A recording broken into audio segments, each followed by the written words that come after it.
Nessa semana lança Cyberpunk 2077, o novo jogo da empresa CD Projekt Red, a mesma responsável por nos introduzir à série de jogos de fantasia medieval The Witcher. The Witcher 3, em particular, venceu o prêmio de melhor jogo de 2015 pela experiência super imersiva e complexa que ele proporciona.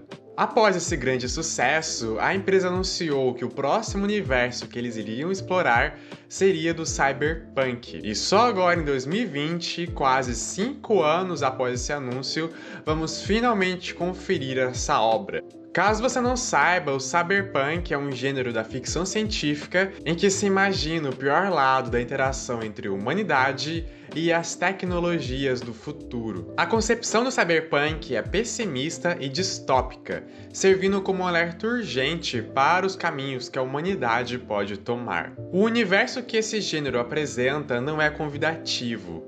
A arquitetura é opressora, o meio ambiente está quase destruído, a moralidade é inexistente e os valores sociais perderam qualquer influência na civilização. Todas as inovações tecnológicas serviram apenas para alienar sua população e intensificar a desigualdade social.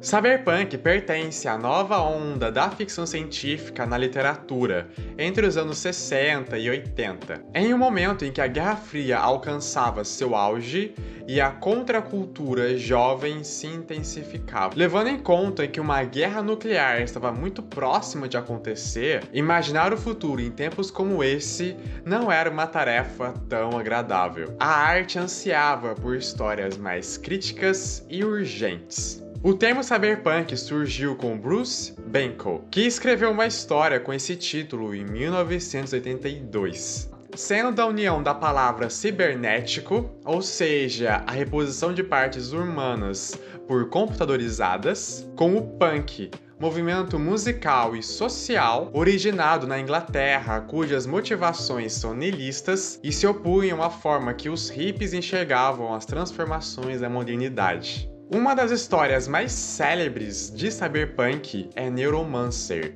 escrito em 1974 por William Gibson, e venceu os 3 maiores prêmios literários de ficção científica, o Nebula, o Philip K. Dick e o Hugo. Não demorou muito para o Cyberpunk também brilhar no cinema, e eu vou indicar agora 6 filmes com essa temática para você já sacar todas as referências quando comprar o jogo. E o melhor, todas essas obras estão disponíveis na Netflix, então se você quiser pode assisti-las hoje mesmo. O maior responsável pela concepção visual que temos de Cyberpunk é Blade Runner de 1982, dirigido por ninguém menos que Ridley Scott.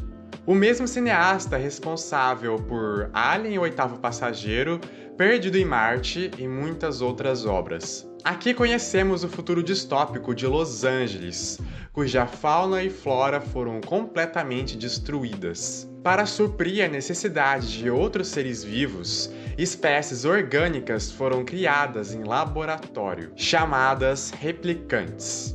E foi uma questão de tempo para os cientistas produzirem replicantes humanos, com características físicas mais desenvolvidas, com o propósito de servir. Apesar de seu universo complexo e angustiante, a grande temática de Blade Runner é debater sobre qual é o limite entre a humanidade natural e a artificial, assim como o problema da objetificação de formas de vida por as considerar inferiores em algum nível. Blade Runner eventualmente tornou-se um grande clássico da história do cinema. Uma de suas grandes características foi misturar a linguagem da ficção científica com um do gênero de suspense chamado noir. Resumidamente, histórias noir são tramas de investigação e mistério. O foco noir é bem sombrio, ambientado em grandes metrópoles e com protagonistas imorais. Histórias noir são bem mais antigas que as de Cyberpunk e estão ligadas com a crise econômica que ocorria nos Estados Unidos nos anos 20. Vou falar mais profundamente sobre esse gênero em outro vídeo. A presença do noir em Blade Runner está em todos os lugares, mas principalmente na trama principal, em que acompanhamos um detetive e caçador de replicantes chamado Deckard, que precisa investigar o paradeiro de um grupo de fugitivos. E Cyberpunk e Noir tornaram-se um só depois de Blade Runner. Tudo que se produziu depois, ambientados em futuros distópicos, bebeu completamente da fonte de Ridley Scott. E você consegue perceber isso também no jogo Cyberpunk 2077. Desde a estética dos cenários até a introdução de debates filosóficos. E Cyberpunk 2077 foi além, com a quebra de padrões estabelecidos por Blade Runner. Quando foram lançados os primeiros trailers do jogo, os cenários chamaram muita atenção dos fãs por estarem super ensolarados. Bem diferente da visão de Blade Runner, cujas locações eram noturnas e super escuras. Os desenvolvedores disseram que é fácil criar mundos distópicos de noite, pois não exige muitos detalhes e a essência sombria é predominante por si só. Mas o maior desafio é causar a mesma sensação sob o sol do meio-dia. Esse universo precisava ser acreditável. Isso significa torná-lo funcional e de igual impacto em todos os horários.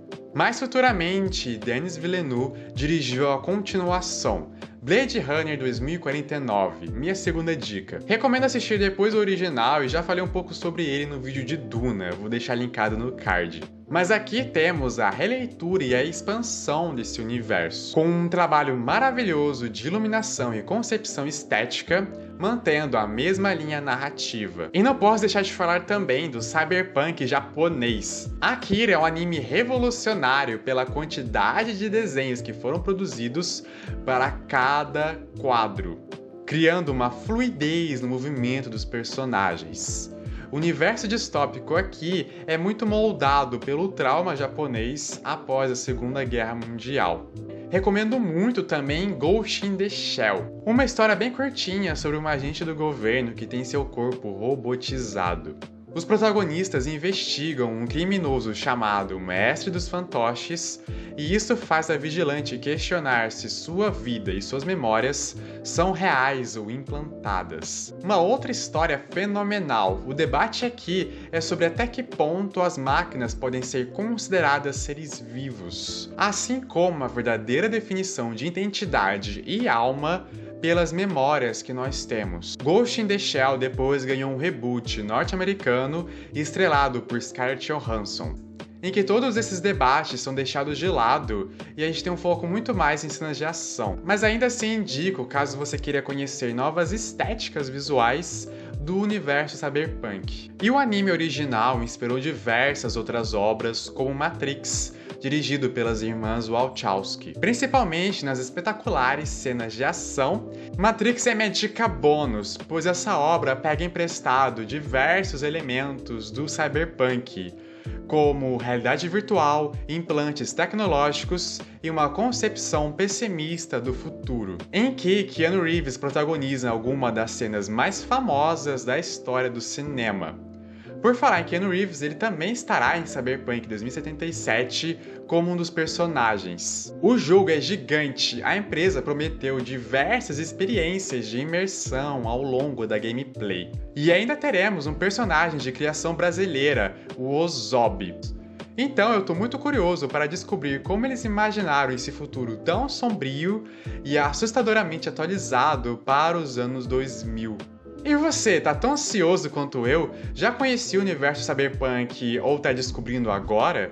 Deixe nos comentários. Meu nome é Igor Avelar e eu produzo conteúdo sobre cinema no Arenque Vermelho toda semana. Então já se inscreva para não perder nada e dê o like no vídeo caso tenha gostado. Muito obrigado e até a próxima!